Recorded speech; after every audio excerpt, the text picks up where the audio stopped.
Okay, so I use the new art and science of teaching to create my unit plans.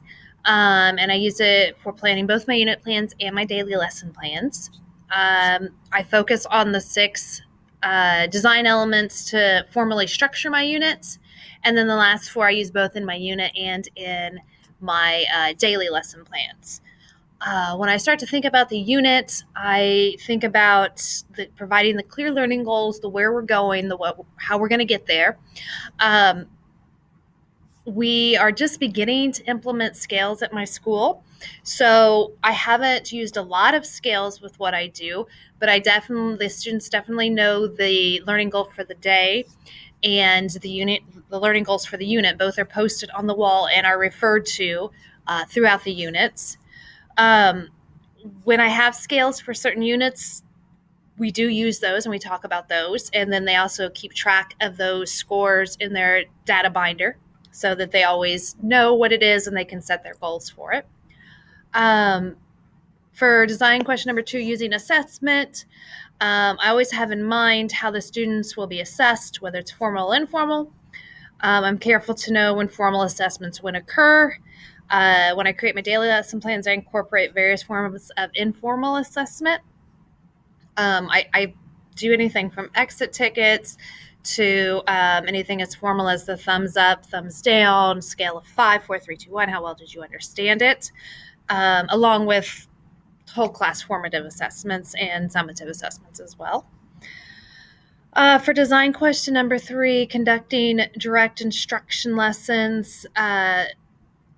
On the unit level, I plan how the content will be chunked specifically. I spend a good amount of time thinking about how I'm going to chunk it, what's going to be chunked, where it's going to be chunked, how I'm going to get it across to the students, and how the students will understand and work with the chunked information.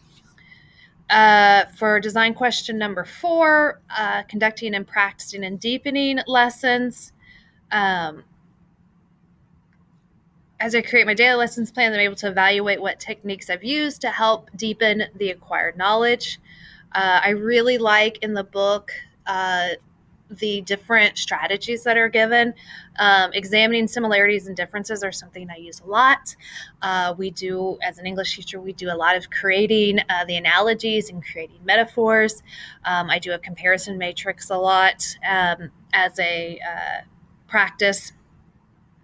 Conducting knowledge application lessons. This I use a lot because I do a lot of claims.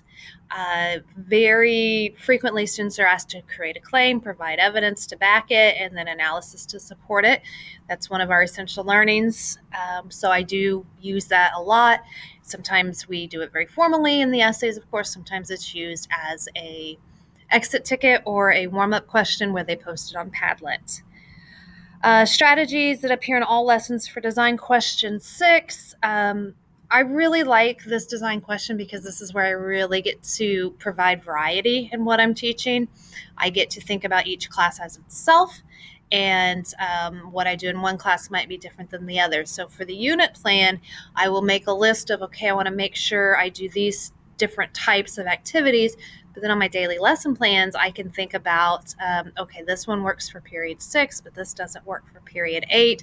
And so I can really use a variety of different type of activities for this. Using engagement strategies for design question number 7, this is something that I really think about with my daily lesson plans, and it can change daily. Engagement is so important with these high school kids, especially just to keep them interested in what's going on and to keep them active and to active thinking. So we do a lot of we have 45-minute classes, so we do maybe 2 transitions at the most in a class period, but I do at least at one point try to get the kids up doing something. I've also been known to do an occasional brain break if need be, especially with my dual credit classes. Sometimes just kind of need a little break to get the energy re-going. Design question 8, implementing rules and procedures. This is something that is established at the beginning of the semester, but it is also something that I return to anytime we do something that they're not used to doing, if I have to re-go over what is expected of their group work or what is expected of when they do a gallery walk around the room, we certainly revisit that as needed. Design question 9, building relationships. I tend to make notes on my seating chart of students who I've had either good reactions or bad interactions with. And if I have a bad interaction, I'm very cognizant and try to address that in the next class or so.